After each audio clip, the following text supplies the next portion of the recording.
Jadi ini soalan untuk Ustaz. Okey, jadi Ustaz, selaku Ustaz seorang penyimpan emas yang sudah berpengalaman lama, bagaimana untuk pastikan aset emas ini akan memberikan pulangan yang baik? Itu soalan nombor satu. Soalan nombor dua, sekiranya harga emas jatuh, macam mana dengan aset yang kita simpan selama ni? Jadi silakan. Okay, baik.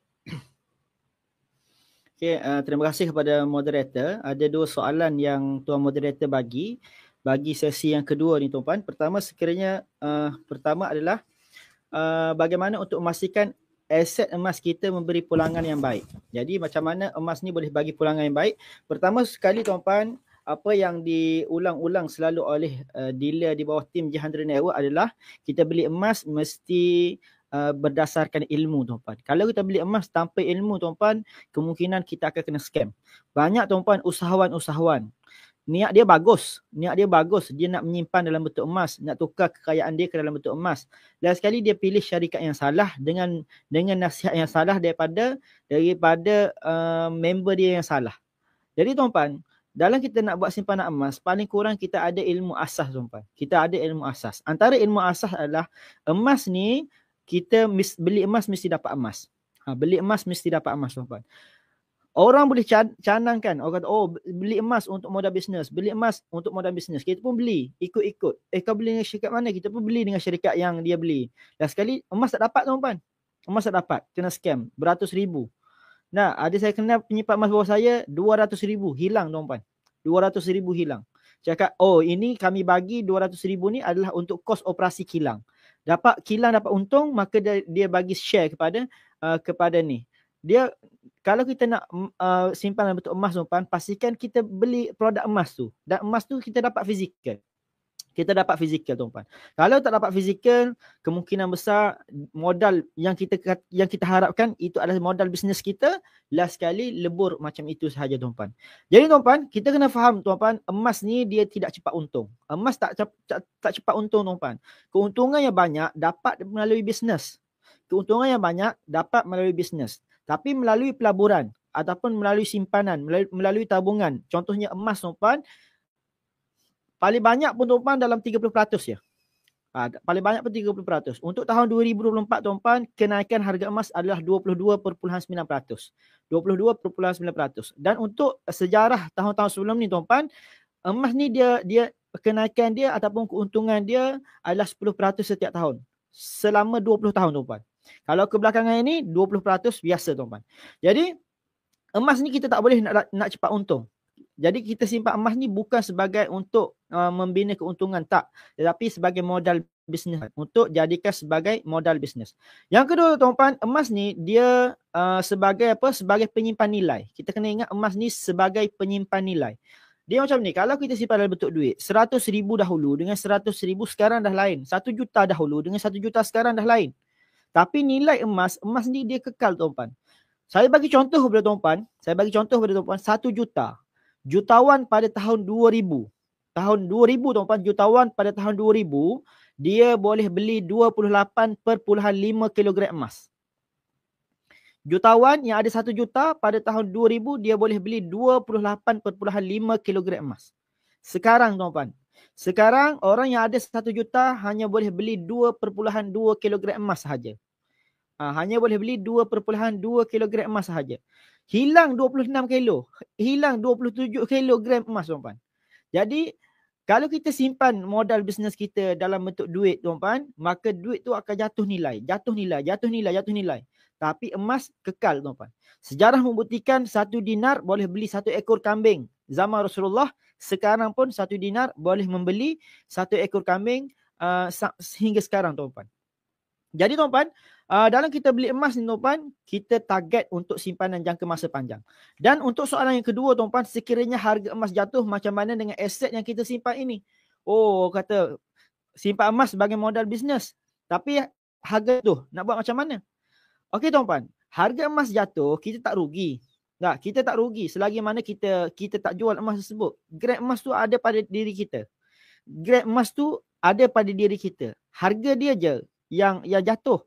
Jadi harga jatuh ni dia bukan bersifat jangka masa panjang tuan-puan. Harga emas dia jatuh dalam tempoh masa yang singkat sahaja. Untuk tempoh masa yang pendek tuan-tuan, harga emas dia naik, dia turun. Untuk tempoh sebulan, 5 bulan, setahun, dia ada naik, dia ada turun. Dia ada naik, dia ada turun. Tapi untuk jangka masa panjang tuan-tuan, harga emas confirm akan naik. Harga emas confirm akan naik berdasarkan sejarah. Dahulu tuan-tuan, harga emas 1 gram RM35.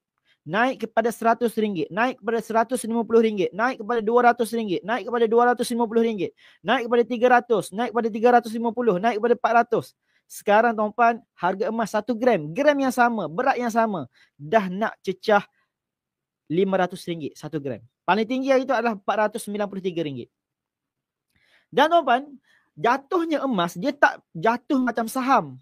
Dia tak jatuh macam benda lain jatuh. Benda lain jatuh boleh jatuh kosong tuan-tuan. Saham boleh jatuh kosong, rumah boleh jatuh kosong, tanah boleh jatuh kosong, semua benda boleh jatuh kosong kecuali emas. Ini apa yang diberitahu oleh Tuan Syukur Hashim, iaitu Maha Guru Emas Malaysia. Apabila berlaku, benda-benda ni boleh jatuh kosong apabila berlaku extreme situation, ataupun berlaku bencana, ataupun berlaku peperangan tuan-tuan. Mana-mana yang tempat berlaku bencana, mana-mana tempat berlaku peperangan, semua nilai-nilai aset-aset tersebut akan jatuh. Rumah akan jatuh, tanah akan jatuh. Kalau ada saham berlaku extreme situation akan jatuh. Tapi emas tak jatuh tuan-tuan. Emas tak jatuh. Sebab tu tuan-tuan berlaku peperangan macam di Vietnam dulu, mereka melarikan diri menggunakan emas. Emas tu boleh guna di Malaysia lagi. Tuan mentor, Tuan Muhammad Zulkifli Syafi'i dipenjarakan selama 2 tahun. Kalau dengan emas tu dia boleh survive. Dengan emas tu dia boleh survive tuan-tuan. Keluarga boleh survive. Jadi emas ni dia buat kita membolehkan kita survive dalam extreme situation. Walaupun benda lain boleh jatuh nilai, boleh dibekukan, boleh disekat penggunaan duit dan sebagainya, tapi kalau kita ada emas, emas ni orang lain tak tahu dan kita boleh guna walaupun dalam extreme situation. Jadi satu lagi, jadi kalau kita nak simpan emas tuan-tuan, bagi pemilik bisnes, simpan emas jangan fokus kepada keuntungan, tetapi fokus kepada grade emas tersebut sebagai pelindung nilai kita, sebagai pelindung nilai. Jadi sekadar itu sahaja perkongsian. Saya serah kembali kepada Tuan Moderator. Okey, terima kasih Ustaz Amirullah. Jadi Ustaz bagi tahu kita simpan emas ni kena plus dengan ilmu. Tanpa ilmu kita berisiko tinggi untuk di-scam dan sebagainya. Jadi banyaklah kawan-kawan kita mungkin yang terjebak. Jadi anggaplah mereka bayar yuran mahal untuk ilmu yang mahal tu.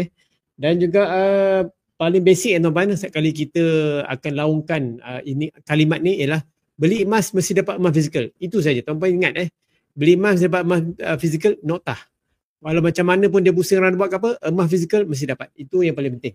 Dan tuan-tuan untuk emas, tuan-tuan dia tidak ada dividen dan untung lambat. Jadi yang lebih berbaloi, tuan-tuan gunakan emas sebagai modal untuk bisnes yang keuntungannya boleh berlipat kali ganda, lebih 1000% pun boleh. Emas paling tinggi pun lebih 20% saja setiap tahun. Jadi tuan-tuan, dan emas dia juga, yang kata Ustaz kata tadi, dia punya penilaian terbaik, iaitu orang jutawan pada tahun 2000, boleh tahun 2000 boleh dapat sampai lebih 20 kilo dengan 1 juta. Tapi sekarang ni boleh dapat 2 kilo emas saja. Jadi apa maksudnya? Nilai duit kita semakin jatuh. Dan pada waktu yang ekstrim macam sekarang ni kita lihat tarif Amerika kenakan pelbagai negara. Jadi harga emas semakin lama semakin mahal dan kita akan nantikan mungkin akan berlaku macam tsunami ataupun inflasi yang meningkat lah. Jadi kita kena backup dengan emas supaya kita ada backup yang paling selamat dan apa juga keadaan ekstrim pun. Jadi